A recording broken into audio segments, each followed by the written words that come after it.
So ayan, halip po kay mga kabayan, samahan nyo pa rin kami dito sa sunod-sunod naming paglalakbay.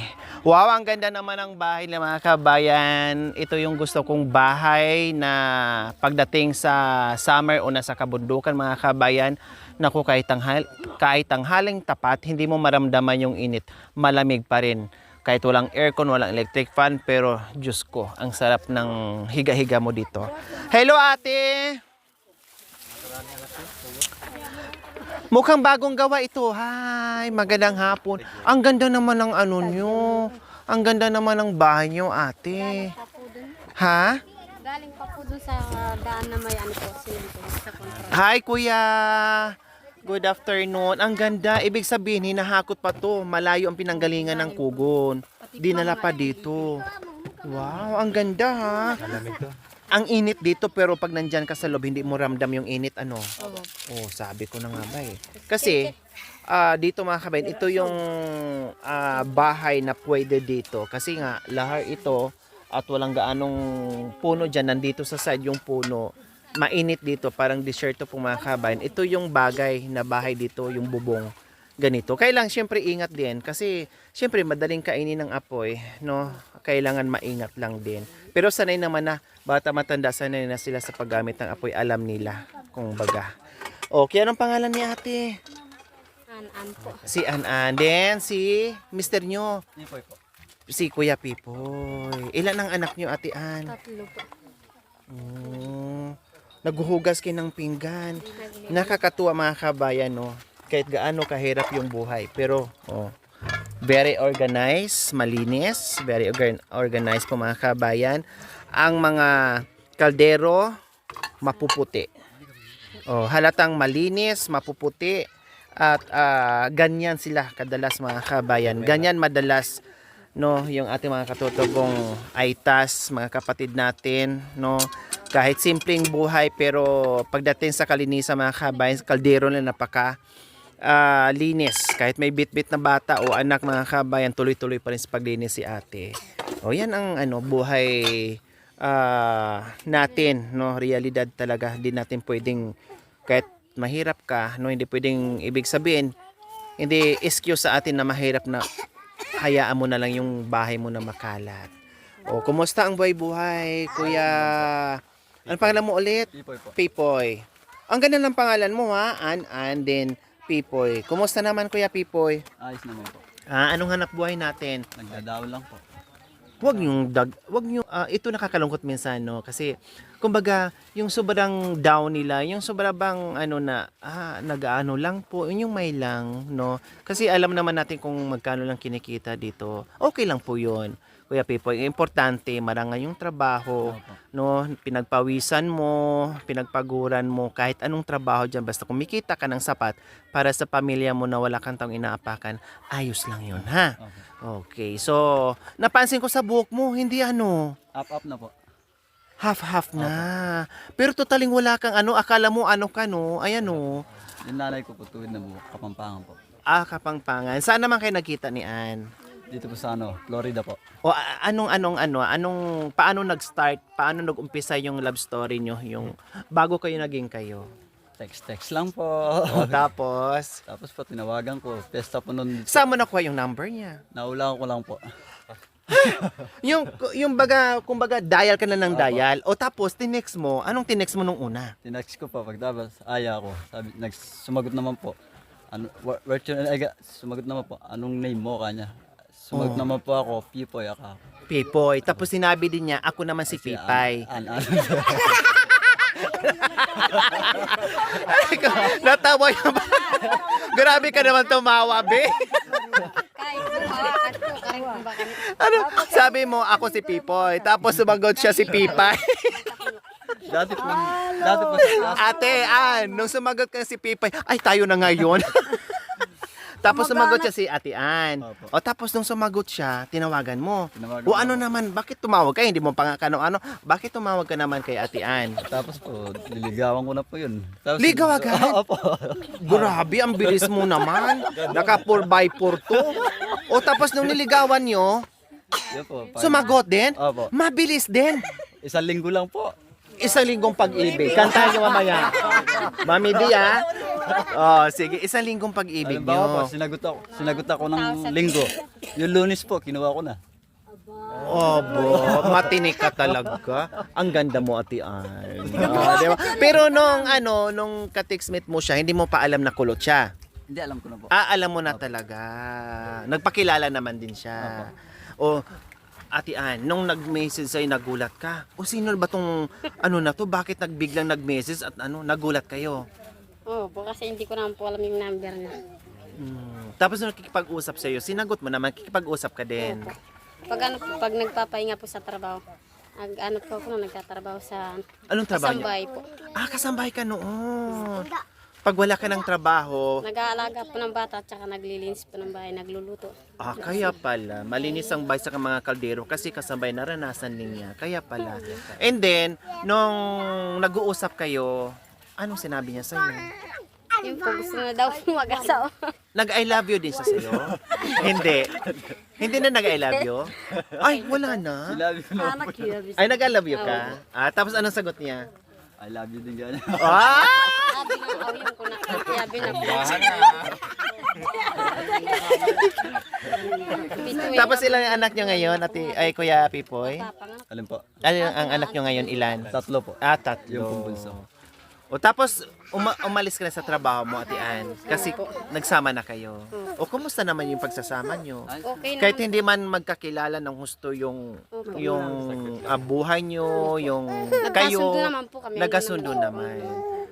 Tapos, ilang linggo din bago kayo nagbumbahan.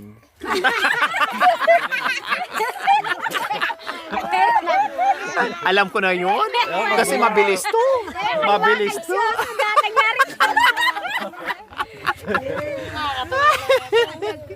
Grabe.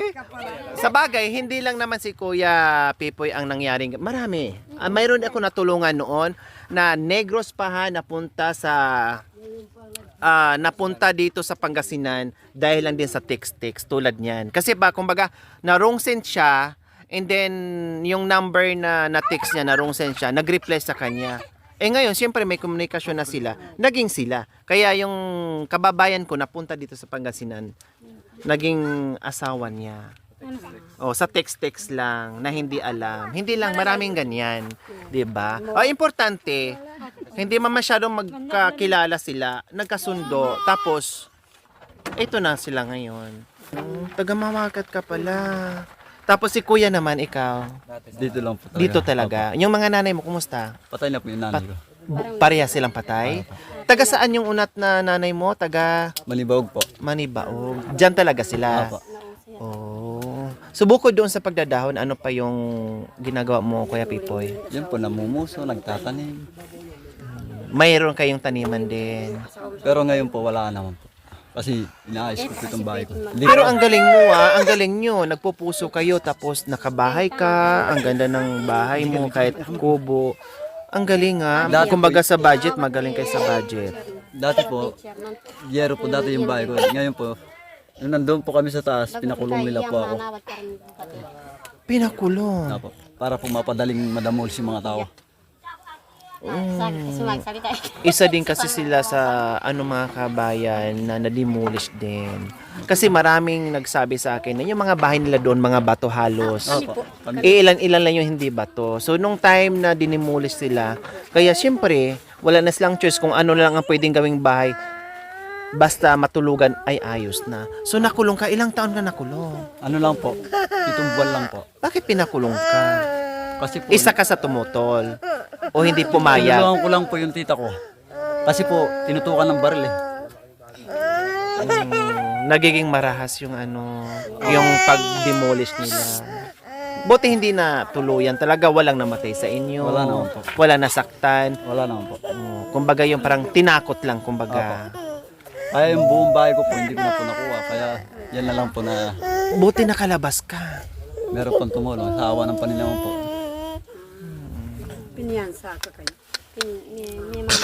Paano? Nung nakulong ka, paano yung mag-iina mo? Tumutulong naman po yung mga Dalawang kamag-anak buwan po. pa lang po ako sa panganganak ko po. Nagtatrabaho na po. Itong bunso mo. Kasi matagal yun ha, 7 months. May mga Opo. anak ka. Siyempre, pagkain nila. Doon sa city jail po galing po yan eh. Ay, talagang nakapunta ng city Opo. jail? Masyalan po pala doon, hindi pwede Basta-basta. Opo. Tapos bago ka pumasok lahat ng ano sa Kapkapan katawan, ka. kinakapkapan ka po. Ganun po doon. Stricto, kumbaga. At least, nakaumpisa na kayo ngayon.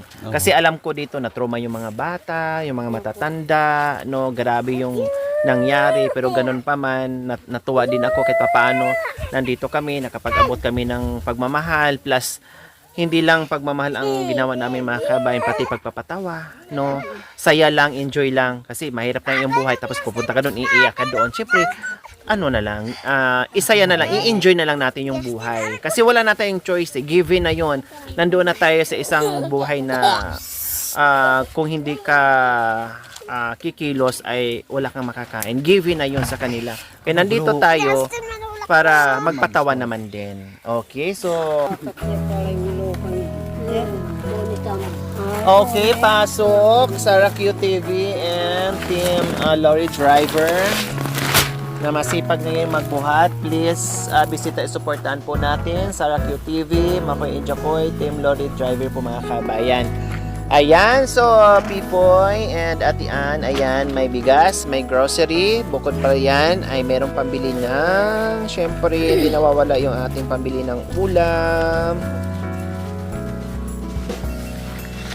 Ayan. Salamat. Masaya ba sa pagbisita namin? Opo. Bakit masaya si Kuya Pipoy? Kasi Kasi po po na. nagbibigay po kayo ng tulong. May bigas pa ba? Meron po po. Meron pa. Ayan, nakakatuwa.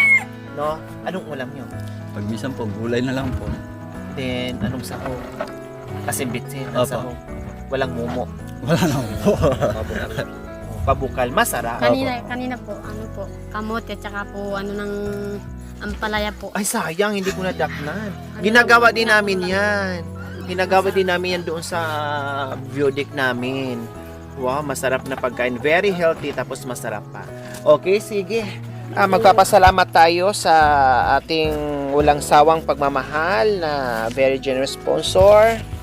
Walang iba, Ma'am Abit Santos from LA, California. Isa sa ating mapagmahal na very generous sponsor na mula noon hanggang ngayon ay patuloy sa pagmamahal para sa mga kabayan natin. Maraming salamat po, Ma'am Abit Santos from LA, California. Ayan, isa sila sa nabiyaan ngayon. Salamat po and God bless you more and more. Okay, hindi kami iuwi sa hapong ito, kuya, hanggat hindi namin kayo kahit papaano mabigyan ng saya, ngiti, no, na hindi namin kung kailan kami makabalik dito, na kahit papaano ay makapag-iwan kami ng saya sa inyo. Lunes nang tayo'y magkakilala, Martes nang tayo'y muling nagkita, Miyerkules nagtapat ka ng iyong pag-ibig, Huwebes ay inibig din kita, Biyernes ito'y puno ng pagmamahalan, Sabado mga puso natin ay sadyang nag-awitan, pagsapit na Uti, at pagsapit ng linggo, kayong dalawa'y nagbombahan. Kaya pinaulit ko sa iyo kasi Opo. nakalimutan niyo po Opo. yun. Sa halip na dalawa pa lang, nagiging 3 na pala. Ay, manuyang ko. Sakto, Magmahalan mga sana kapatid. kayo, manuyang. Kinantahan ngayon ni Mami D. Buti na lang kahit papaano nalimulis man lahat ang halos ang nalimulis mo yung ibang lyrics, pero at least nakapa pa rin ni Mami. Opo. Pero, oh. Mabait yung tatay niyan. Ano? Si Kuya, siyempre kakanta si Kuya. Hindi Si po Kuya ako. Pipoy, anong kinakanta niyo po, Kuya Pipoy? Kahit ano, hindi naman tayo mga singer, parehas ang hindi singer. Kahit ano, basta kanta, ayos na yun. Wala bira. Ano? Palo mo. Pusong bato po. Ay, wow! Ikaw talaga. Meron pa lang tinatago. Ang ika'y ibigin ko. Wow! Wala ba kayong mga Mundo kamay? ko'y biglang magbago.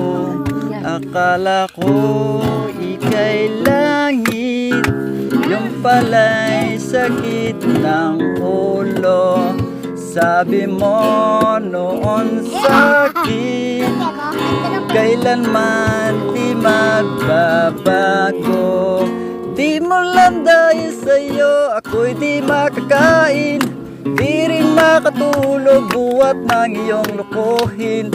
Kung ako'y muling iibig, sana'y maging katulad mo, tulad mo na may pusong bato, tulad mo na may pusong bato. May tinatago si Kuya. Oh, talagang bagay na bagay si Kuya Pipoy at saka si Ate Pipay. No? Talagang bagay na bagay. Babawi daw si Ate Pipa. Oh, babawi si Ate. Kung nakaniya yan. No. Wala ko tiga klar. Oh, 'di ba? Kamag-anak pala ni Mami di yung tatay nito. 'Di ba?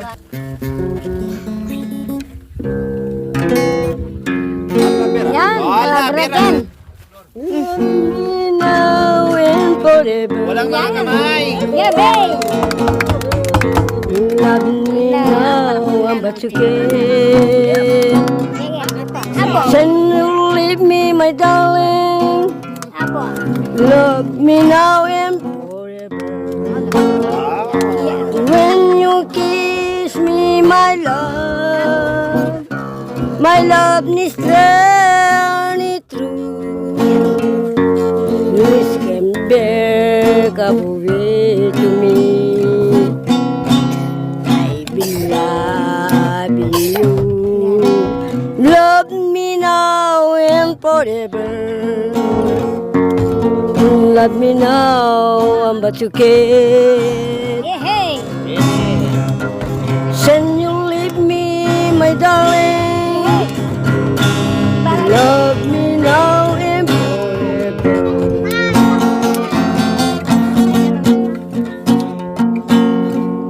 Pan na eh. Okay, salamat. Kuya Pipoy. Salamat po muli, Ma'am Abit Santos from LA, California. Salamat po, napasaya natin sila. Okay, bye-bye. Thank you for watching. Don't forget to like, share, and subscribe.